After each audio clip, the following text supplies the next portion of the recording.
Alright, y'all. Right now, I'm going to give you a brief but pretty thorough understanding about what the prison industrial complex is and why it's a system of for profit slavery.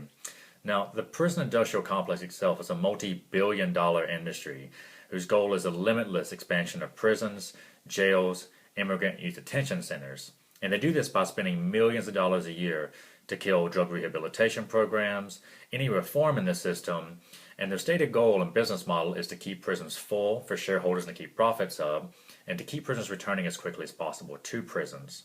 Now, a little history on prisons themselves. Prisons in modern day America come from the English workhouses in the 15 to 1800s and have always been based on a slavery for profit system.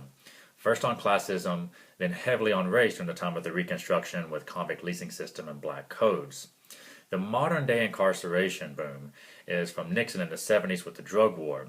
Then when you get into Reagan in 1984, you have what's called the Sentencing Reform Act.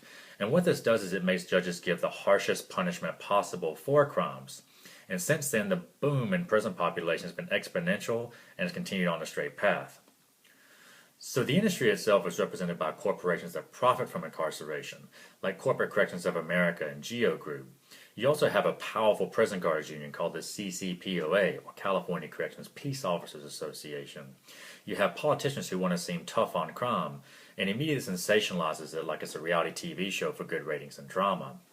Now, the reason this is called a system of chattel slavery is that these are publicly traded corporations, like on the stock market, and they actively guarantee states that they'll keep prisons full, so they ship people around from prison to prison and state to state and place to place to make sure that their profits stay high and make sure that shareholders are happy. Now, the media, and if you uneducated people at your local workplace, love to spout off about how prisons are full of rapists and murderers. However, the vast majority of people in prisons today are in there for non-violent drug offenses, and this is where the drug war really comes into play. Now, this doesn't necessarily mean drug sales, this can just mean drug usage. You have the homeless who are a big population within the prisons. You have the mentally ill. You have sex workers. And you have youth who today seemingly have a straight pipeline from schools to prisons with little opportunity for anything else. So we see this greatly skewed about who's in prisons and why, and it's part of a fear and propaganda campaign that these corporations put out.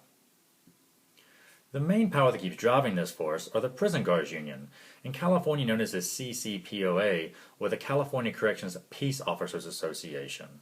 Now, they spend about $8 million a year from everything from instituting harsher sentencing laws, like the three strikes laws, and they also spend about $1 million defeating Prop 5, which would have reduced sentences for nonviolent drug offenses and provided more money for rehabilitation and reform programs. Though another cool million to defeat Prop 66, which would have reduced the number of crimes that carried mandatory life sentences.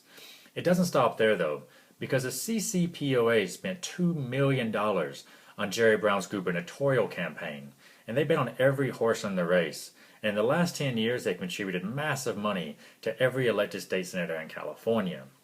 Now, the prison guards themselves make about $75K a year. They get a good bit of overtime.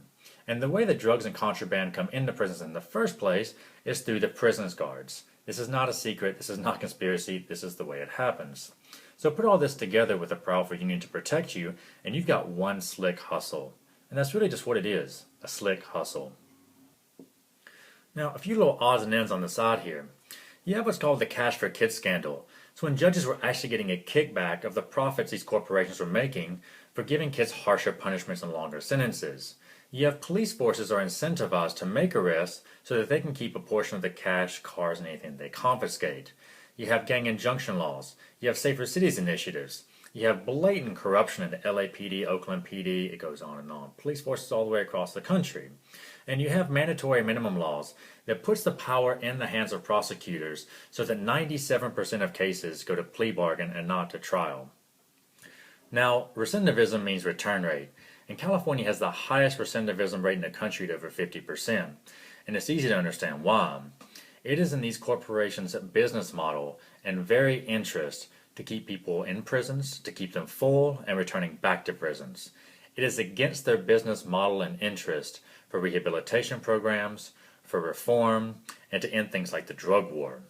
So we see that piece by piece, this is nothing more than abject slavery. They need cheap convict labor. They see people as profit and dehumanize property. All right, I appreciate y'all tuning in, and hopefully this was a helpful 101 for what the prison industrial complex is. There's a lot more exhaustive information, and I'll post a bunch of links on the bottom. But I encourage everybody to get involved and do some abolitionist work on your own. Que le vayan bien. Gracias.